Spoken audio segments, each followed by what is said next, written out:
You will respect the players by running a game that is fun, fair, and tailored for them. You will allow every player to contribute to the ongoing story and give every character moments to shine. When a player is talking, you are listening. The players will respect you and the effort it takes to create a fun game for everyone. The players will allow you to direct the campaign, arbitrate the rules, and settle arguments. When you are talking, players are listening. The players will respect one another, listen to one another, support one another, and do their utmost to preserve the cohesion of the adventuring party. Should you or a player disrespect each other or violate the social contract in some other way, the group may dismiss that person from the table. Wow. Starting your campaign with a Session 0 is the best way to make sure everyone in your group will have fun. And Tasha's Cauldron of Everything is the first book in Dungeons & Dragons 5e to include guidelines for this very special session. So let's walk through these official Session 0 rules and compare them to my ultimate Session 0 checklist available for free on my Patreon. Here we go. Hi, Bob here, and welcome to Bob World Builder, where we learn how to have more fun playing D&D together by using important DM tools like the Session 0. So if you're new here, hit that subscribe button and let's dive in. A Session 0 is so important because it's where you discuss everyone's expectations for the game. It's how you learn what your players want so you can tailor the experience to them and keep them invested over time by aligning everyone's expectations for the gaming schedule, playstyle, character and setting preferences, house rules, and table etiquette. And this is pretty much how it's defined in Tasha's Cauldron, a special session to establish expectations, outline the terms of a social contract, and share house rules. Making and sticking to these rules can help ensure that your game is a fun experience for everyone involved. Check out my Tasha's Cauldron overview here if you're curious about what else is in this book, but after that definition, they go right into character and party creation, which I saved for last, and I'm sticking to it. Because before you worry about bonding your characters, you have to bond your players. So my checklist begins with a super short team building exercise to get your group thinking like a team. 1. Everyone shares something they love about RPGs. 2. Share if you're most excited about combat, exploration and puzzles, or roleplay. And 3. Share one strength you bring to the group as a player, with the DM encouraging everyone to share strengths they see in each other. This icebreaker is perfect if you're playing with a new group, and it's fun to do even if you play with close friends or family. Bonding over your love for the game and appreciation for your fellow players will keep everyone coming back to the table way better than cool monsters and abilities. So focus on people first. Then the next topic on my list is scheduling, which is also really important to keep everyone coming back to the table, because not having a regularly scheduled game is the #1 killer of D&D campaigns. So you'll want to discuss the expected duration of the campaign, how often you'll play, how long sessions will be, where you'll play, or what online tools everyone needs, and what to do with the character of an absent player. But scheduling, and really this whole Session 0 process, is super easy if you're only playing with one other person.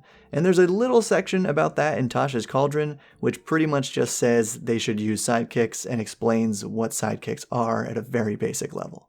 Fortunately for you, the video up here links to a bunch of great resources for cooler sidekicks than you'll find in Tasha's Cauldron, and modules for one-on-one and solo games. And hey, let me know in the comments if you've ever played with just one person, or why you haven't yet, because it's awesome. Next, Wizards of the Coast dives headfirst into what they call the social contract.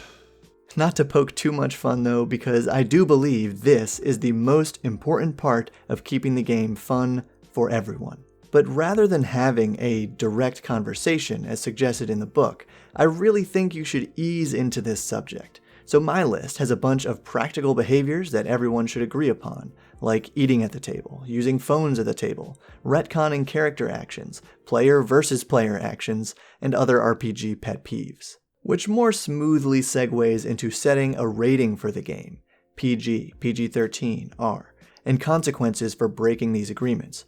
Don't get me wrong, I appreciate the direct attitude displayed in the book, but as they go on to say, players might not want to discuss their limits aloud around the table.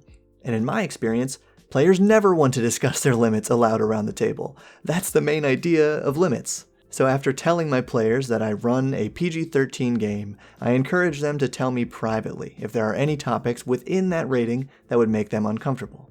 In the rare case that there is something, and the even rarer case that the thing starts to come up through another player's choices, I immediately steer the scene into anything else, and the game goes on.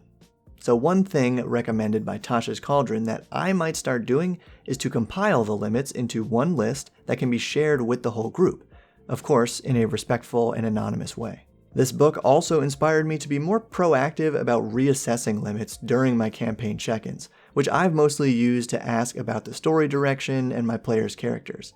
And just like in this checklist, the idea of steering the story leads into game customization. Obviously, Wizards doesn't dwell on this topic because the company thrives on selling pre-written campaigns, but I called this section the campaign framework because it's where you find out what kind of setting and what kind of adventure your players want to play. Whoa, Bob, you're telling me that my players might have more fun if we play a homebrew campaign with magic, technology, environments, and themes completely tailored to their wants and playstyles instead of making them play whatever's in the newest book? Yeah. But that's why most of this channel is dedicated to redesigning pre-written campaigns to be more fun for your group. This is also the section where you need to talk about house rules, and Tasha's Cauldron just kind of tells you to read the section about house rules in the Dungeon Master's Guide, but I got you. This part of the free checklist includes most of the big topics that groups do differently: character stats, level advancement, hit points, alignment, racial bonuses, which is a big topic covered in another chapter of Tasha's, and others like character race and class restrictions, because only after you've agreed upon what kinds of characters everyone can play, can you now circle back to character and party creation. The book says you should encourage your players to choose different classes so that the adventuring party has a range of abilities. And while there's always a benefit to diversity, this advice flies in the face of my desire to play a rock band party of all Aarakocra bards, so I choose to ignore it. Though I love the advice on party formation. We've just spent our whole session 0 getting the players on the same page, so now we get to get their characters on the same page. It includes a great table of suggested party origins, like they grew up together, they have a common foe or ally, they met at a funeral or a festival, or are trapped somewhere together. I always ask my players to choose at least one other player character in the party and one non-player character in the world that they have some relationship with. Tasha's Cauldron adds a few helpful questions like, what keeps them together? What do they like about each other? And do they share a patron?